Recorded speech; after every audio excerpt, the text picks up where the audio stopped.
Velho Testamento, lição número 18.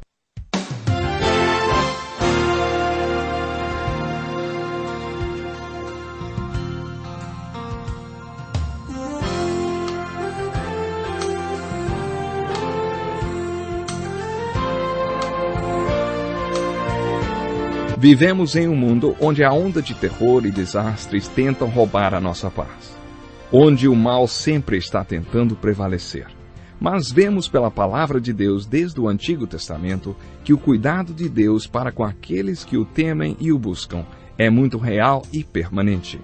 Fique atento a mais um programa Encontro com a Palavra. Aqui apresentamos a palavra de Deus como resposta a todas as mais difíceis questões da vida. Agora com você, Pastor Edson Bruno.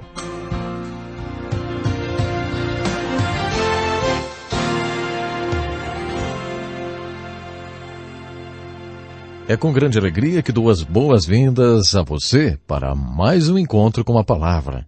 Depois de termos estudado os livros de Gênesis, Êxodo e Levítico, continuaremos nosso estudo do Velho Testamento com o livro de Números.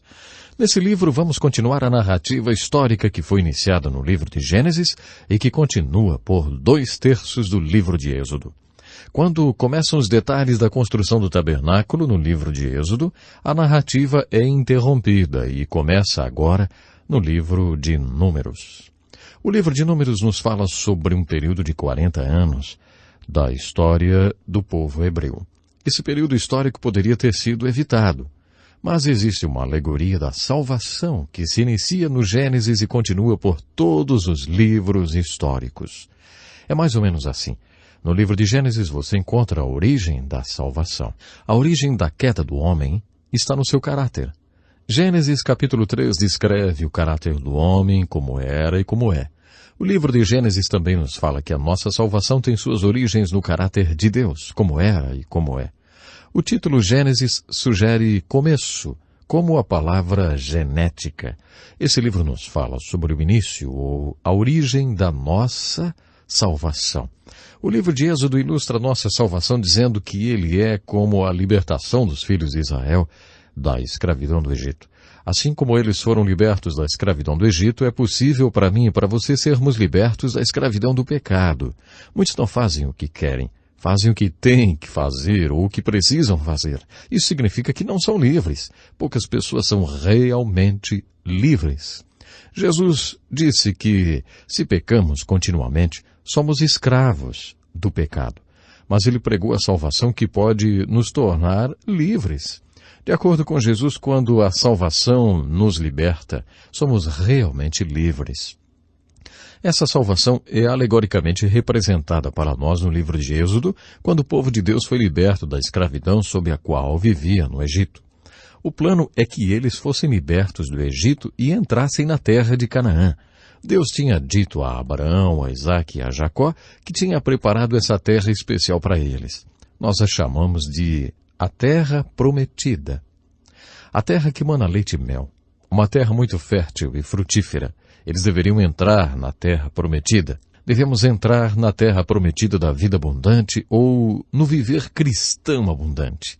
O livro de Números fala sobre um parênteses que houve entre a libertação do Egito e a entrada na terra prometida de Canaã.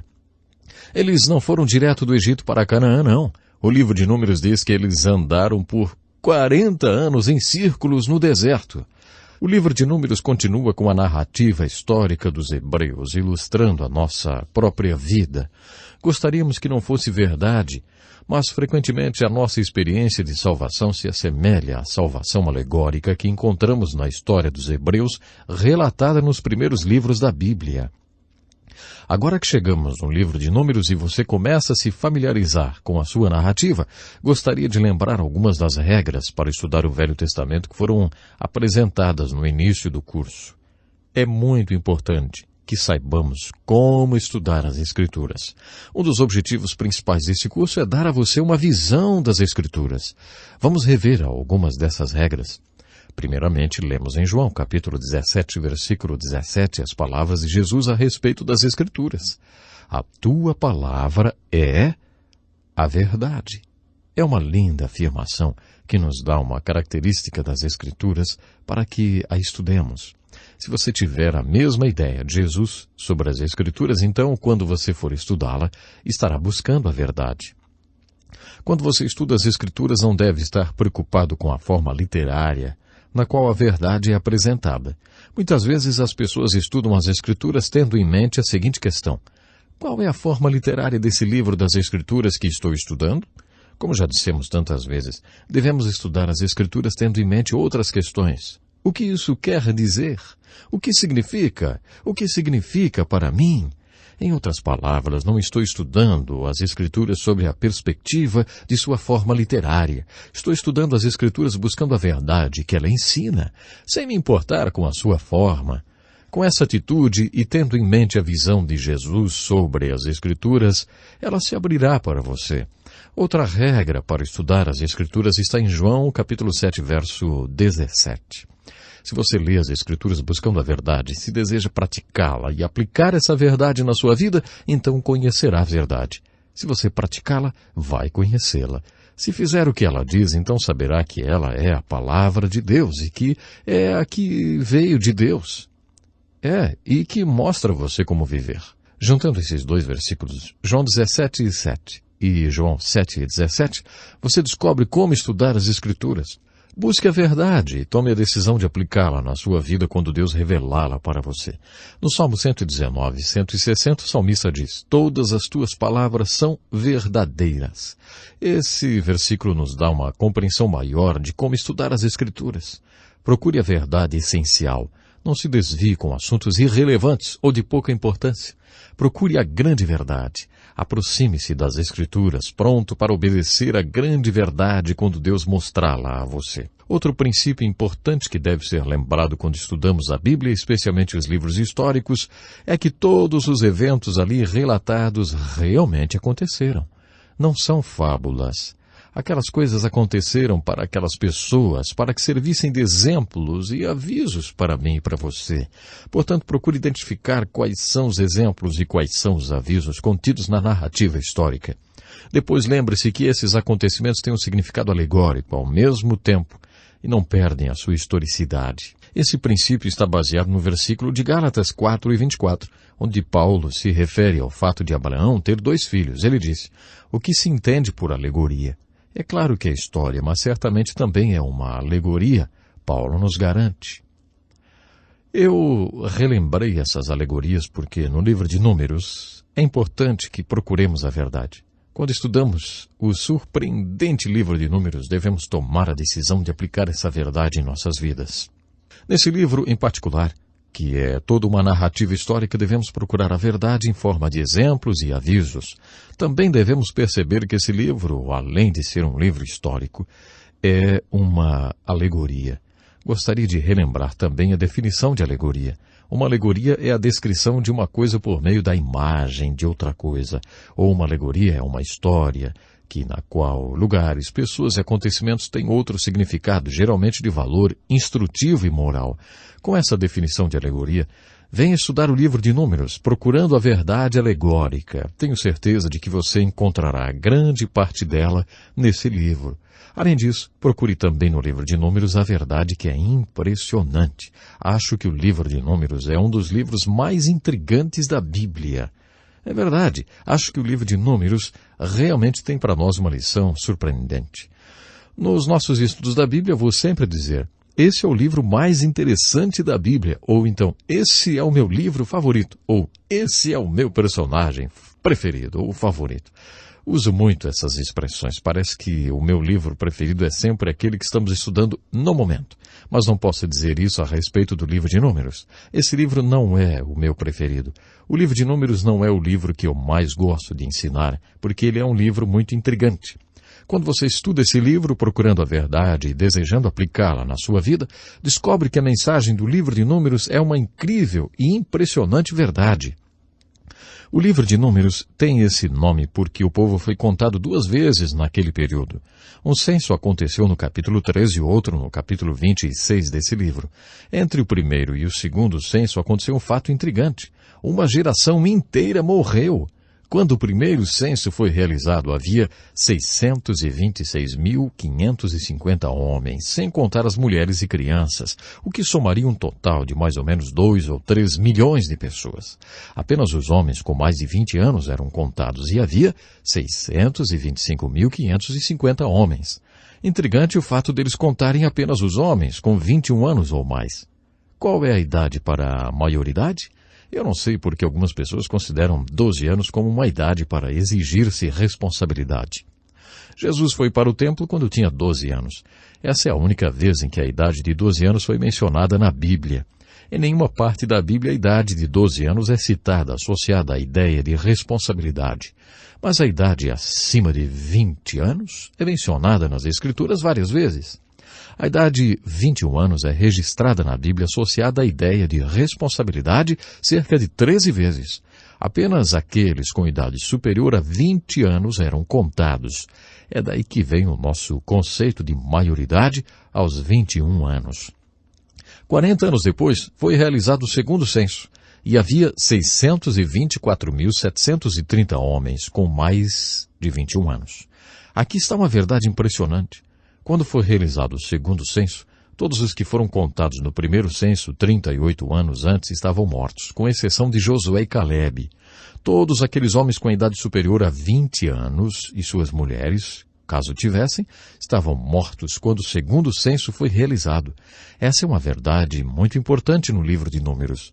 Se você observar o livro de Números e a razão dessas mortes, encontrará uma verdade que, além de alegórica, é impressionante. A verdade é, por causa da falta de fé de que Deus cumpriria sua promessa, Deus disse, vocês morrerão nesse deserto. Nenhum de vocês com idade superior a 20 anos que tenha murmurado contra mim entrará na terra prometida. Quanto mais estudo as verdades contidas no livro de Números, mas eu me convenço, de que o capítulo mais impressionante desse livro é o 14. Nesse capítulo, Deus tentou provar que estava com eles várias vezes quando o povo estava andando no deserto. Deus fez milagres e tentou dar uma base para a fé deles, tentou dar fé para que o povo de Israel acreditasse que poderiam sim atravessar o rio Jordão e invadir a terra de Canaã. Você pode perguntar, por que eles não foram do Egito direto para a terra de Canaã, logo acima de Jericó? Em vez disso, eles saíram do Egito, atravessaram o Mar Vermelho, desceram o Monte Sinai, depois foram para Cades Barneia e só andaram em círculos durante 40 anos. No primeiro capítulo de Deuteronômio está escrito que levaria apenas 11 dias para ir direto do Egito para Canaã. 11 dias! Por que eles não fizeram isso? Não era só uma questão de sair marchando de um ponto a outro. Outros povos bem hostis ocupavam a terra de Canaã. Eles precisariam de muita coragem para obedecer a ordem de invadir a terra de Canaã. Por isso que eles não creram, Eles não tiveram fé para invadir a terra. Deus falou 10 vezes que faria milagres espetaculares para que eles pudessem invadir aquela terra. Deus queria dar uma base de fé, para que eles tivessem sim fé suficiente para entrar na terra de Canaã. Mas eles andaram em círculos durante 40 anos.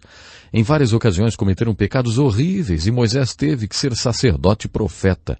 Moisés subiu o Monte Sinai como sacerdote e intercedeu por eles junto a Deus. Moisés orou, Senhor, perdoa-os, perdoa-os. Moisés era uma pessoa tão especial que Deus perdoou o povo 10 vezes. O capítulo 14 é um dos capítulos mais impressionantes da Bíblia. Mais uma vez, Moisés estava no Monte Sinai e orou. O Senhor é longânimo, grande em benevolência, que perdoa a iniquidade e a transgressão, que o culpado não tem por inocente, e o Senhor visita a iniquidade dos pais sobre os filhos até a 3ª e 4ª geração. Perdoa a iniquidade deste povo, segundo a grandeza da tua benignidade, como também perdoaste a este povo desde a terra do Egito até aqui. Agora, esse é o ponto impressionante dessa história. O Senhor disse, conforme a tua palavra lhe perdoei. Porém, tão certo como eu vivo, e que a glória do Senhor encherá toda a terra, nenhum dos homens que viram a minha glória e os meus sinais que fiz no Egito e no deserto, e me tentaram essas 10 vezes e não obedeceram a minha voz, nenhum deles verá a terra que prometi com juramento a seus pais. Nenhum daqueles que me desprezaram a verá, Nesse deserto cairão os vossos cadáveres, como também todos os que de vós foram contados no recenseamento de 20 anos para cima, e que murmuraram contra mim. Não entrareis nesta terra, a respeito da qual eu jurei de nela vos fazer história, salvo Calebe e Josué. Mas a vossos filhos, os quais dizeis que seriam levados como presas, eu os introduzirei nela, e eles conhecerão a terra que desprezastes. Quanto a vós, porém, os vossos cadáveres cairão nesse deserto, por causa das vossas infidelidades, até que vossos cadáveres se consumam no deserto. Que tristeza caiu sobre o acampamento quando Moisés transmitiu ao povo as palavras de Deus, hein? Eles se levantaram no outro dia bem cedo e começaram a caminhada para a terra prometida. Eles disseram, pecamos, subiremos ao lugar que o Senhor prometeu. Mas Moisés disse, não subais, sereis derrotados diante de vossos inimigos, porque vos desviaste do Senhor, ele não será convosco, e caireis à espada. Esse capítulo é muito impressionante por vários motivos. Ele nos ensina algo sobre nosso relacionamento com Deus. Quero deixar isso bem enfatizado. Não há aqui nenhuma referência alegórica à salvação. A aplicação alegórica referente à salvação está ilustrada quando Moisés pediu que Deus os perdoasse e Deus diz, eu os perdoo, Moisés. Não há dúvidas quanto ao perdão. Eu os perdoo. Isso é salvação. Mas na vida cristã, na vida de fé, na vida espiritual, existe mais do que nosso perdão. Além do perdão, existe também o glorificar a Deus, servindo-o e entrando onde Ele nos manda entrar. É isso que está ilustrado aqui. A Bíblia afirma que há propósitos para a nossa salvação. Eles não cumpriram esses propósitos. O apóstolo Paulo coloca dessa forma, pela graça sois salvos, por meio da fé. De acordo com Paulo, não somos salvos por causa das nossas boas obras, mas somos salvos para boas obras, as quais Deus preparou para que andássemos nelas. Paulo afirma que somos feitura de Deus, criados em Cristo Jesus para as boas obras, as quais Deus preparou para que andássemos nelas. A terra prometida representa essa verdade de maneira alegórica. Deus é muito paciente, infinitamente paciente. Deus também é gracioso. Creio que o capítulo 14 de Números, o capítulo-chave desse livro, fala que todos nós atingimos um momento de decisão. Nesse momento, depois de muita graça e paciência, decidimos se vamos ou não fazer a vontade de Deus nas nossas vidas. Sou fascinado por aviões. Não entendo nada de mecânica, mas tenho fascinação pelo voo dos aviões, principalmente um Boeing 747, o Jumbo. Eu não me conformo com um avião tão grande, levantando-se da pista, enfim. Um dia atendi um piloto, conversei com um piloto de um 747. Eu me esqueci da hora conversando com ele sobre aviões e sobre o que é pilotar um deles. Ele me contou sobre a aterrissagem de um 747. Ele falou, quando você tem que aterrissar um desses aviões grandes, tem um momento que você tem que decidir pela aterrissagem. Depois que você atingiu esse ponto, não dá mais para abortar. Você tem que pousar ou então causa um acidente. Não tem escolha. O capítulo 14 está falando sobre nosso relacionamento com Deus. Mais uma vez quero enfatizar que ele não está falando sobre salvação. A salvação é baseada na graça, não em obras. Esse capítulo tem a ver com encontrar a perfeita vontade de Deus para a sua vida e o propósito para o qual ele nos criou e nos salvou. Creio que exista um ponto em que Deus mostre 10 vezes para você quem ele é. Pode ser que Deus tente umas 10 vezes fazer com que você veja a vontade dele para a sua vida e que te encoraje a fazê-la, ou seja, a fazer a vontade dele. Mas esse capítulo tão impressionante mostra que podemos chegar num ponto com Deus que ele diga, chega, já basta. No capítulo 1 de Romanos, Paulo usa uma expressão 3 vezes. Ele diz, Deus os entregou. Não quer dizer que Deus desistiu do homem. Deus nunca desiste do homem, mas acaba entregando ao que ele quer. Deus nos fez criaturas com livre escolha e Deus não vai contrariar nossa vontade. A livre escolha é sagrada para Deus. Ele nos fez com livre arbítrio. Ele fará tudo o que puder para que vejamos a sua vontade e a pratiquemos, mas ele chega a um ponto que diz, está muito bem, façam do jeito que vocês quiserem então. É isso que vocês querem? É isso que vocês vão ter. Eu vou encontrar outro que faça a minha vontade, e ele sempre encontra, né? No livro de Esther, lemos que ela foi comissionada para ser salvadora do povo judeu que estavam prestes a serem aniquilados na Medo-Pérsia. Eles buscaram Esther, que tinha se tornado rainha da Pérsia. Deus posiciona o seu povo, da mesma forma que fez com José no Egito, Daniel na Babilônia e Moisés no palácio de Faraó. Esther estava no palácio do imperador persa. Quando os judeus estiveram frente a um genocídio, eles a procuraram e disseram: Esther, interceda por nós junto ao imperador. Se alguém entrasse na presença do imperador persa sem ser convidado e ele não estendesse o cetro para essa pessoa, ela poderia ter sua cabeça decepada. Esther lembrou aos judeus esse fato. Ela disse: o rei não tem me chamado há 2 meses? O seu tio, que era um homem de Deus, respondeu: Esther, se você não livrar o povo de Deus, Deus vai livrá-lo de outra forma. O livramento virá de outro jeito. Não há dúvidas quanto a isso, mas pode ser exatamente essa a razão de você fazer parte desse reino. Foi por isso que Deus colocou você lá. Esther é um exemplo tão bonito. Ela disse: diga a todos os judeus que orem e jejuem. Eu vou me apresentar ao rei. Se eu perecer, pereci. Ela colocou sua vida em jogo e o livramento do povo de Deus veio por meio dela. Creio que a aplicação da história de Esther seja essa. Se você não fizer a vontade de Deus, Deus não será um perdedor. Ele não precisa de você. Ele usará outra pessoa para fazer sua obra e, de alguma forma, ela será realizada. Não pergunte: o que Deus vai fazer se eu não fizer a sua vontade? Ele vai conseguir que sua obra seja realizada, então, de um outro jeito. Ele não precisa de você, ele não precisa de ninguém. Quem sai perdendo é você. Mais cedo ou mais tarde a perda virá. Se você atingir esse ponto que chamo de momento de decisão, quando fica claro para Deus que você não fará a sua vontade, Deus se afastará de você e quem vai sair perdendo é você. Então, vale a pena fazer a vontade de Deus, não? Bom, aquelas pessoas andaram no deserto durante 40 anos. Há quanto tempo você está andando no deserto? Há quanto tempo você foi salvo? Há quanto tempo Deus libertou você do Egito espiritual? Há quanto tempo Deus começou a mostrar a sua terra prometida a você? Há quanto tempo Deus tem tentado mostrar para você o que o apóstolo Paulo chama de a boa, agradável, perfeita vontade de Deus? Existe a boa, agradável e perfeita vontade de Deus para cada um de nós.